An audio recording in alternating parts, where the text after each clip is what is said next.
What's up, guys? Welcome back.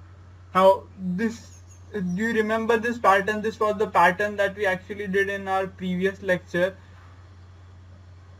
Now, there is a pattern which is similar to this that I'll be showing you. I just want you all to solve that pattern. Now, if you see closely, the pattern which I just showed you and this pattern are actually quite similar. Apart from that, the only difference is that this is in descending order and the previous one was in ascending order. Now, I'll not be solving this one. I want you guys to try this out. If you have any difficulty, put it in the comment section. And for those folks who want us to solve this one, please leave a comment. We'll make the video for you. So let's jump on to what we are going to do today. Okay, so we are here on a pattern fever. We are on a mission to try to solve every pattern. So today we are going to solve this pattern. Now if you see, look at this pattern can be compared to a pattern which we actually have solved. Let's look at it. Now if you see both of these patterns, do you find anything similar? Yeah, actually there is a lot of similar. If we just replace these numbers by these stars, then we get the same pattern. Now let's look how are we supposed to print them on the screen. Now if you assume this to be your screen, then you are looking at something like this. We have to print it like this in a format like this. So as you can see, there is 1 2 3 4, and then there are the multiples that goes on, like for 3 twos are 6, 3 threes are 9, and 4 for 4 and for 5. Now let's look at the logic, what actually is. I hope that you have easily clicked the logic actually if you view this rows and columns.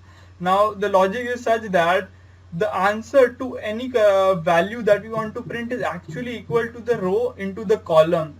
So if I want, if you want to print, say this one, so we just look at the row and the column, multiply them, and we get our answer. Now this is the logic for this one, and the other logic is that this is in a triangular form, which is actually the one that we did in our first pattern printing, where we printed stars. Now instead of stars, we'll just be printing these numbers over there.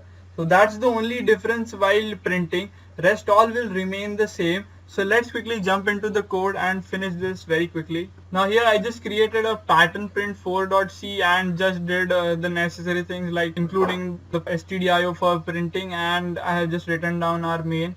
So let's start with the variables that we'll be needing. For this we'll be needing to know how many rows do we want to print. So we'll be needing number of rows, and we'll be needing two loop variables, right? So I'll just name them as row and column. And when we are done with this, we actually first need to initialize the number of rows.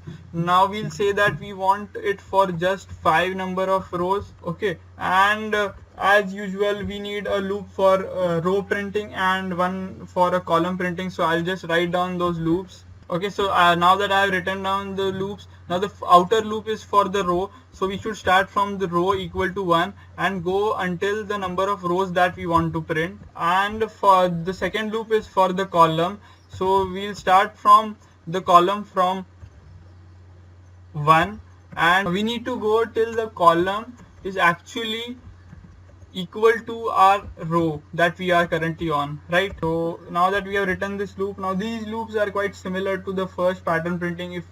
I just have opened the pattern print one. Now if you just look at this, actually we have the same loops, and actually everything is same. The only difference that we'll be having over here is the print statement.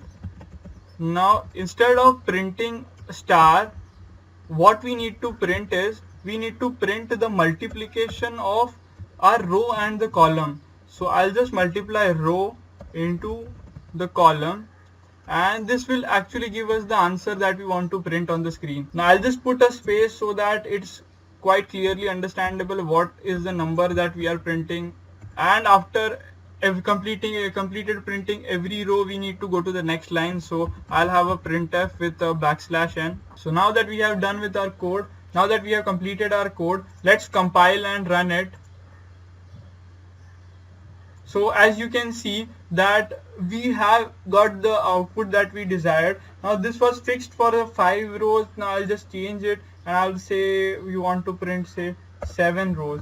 So let's compile and run it to see if it gives the proper output. Yes, we have the proper output. So we have successfully implemented this code. Now this is actually similar to the pattern 1 that we the first pattern that we printed. The instead of stars we are printing the numbers. Now please do subscribe to our channel, like our videos, and do provide your suggestions, or if you have any pattern that you want us to print, let us know in the comment section. We'll make the video as soon as possible. Thank you.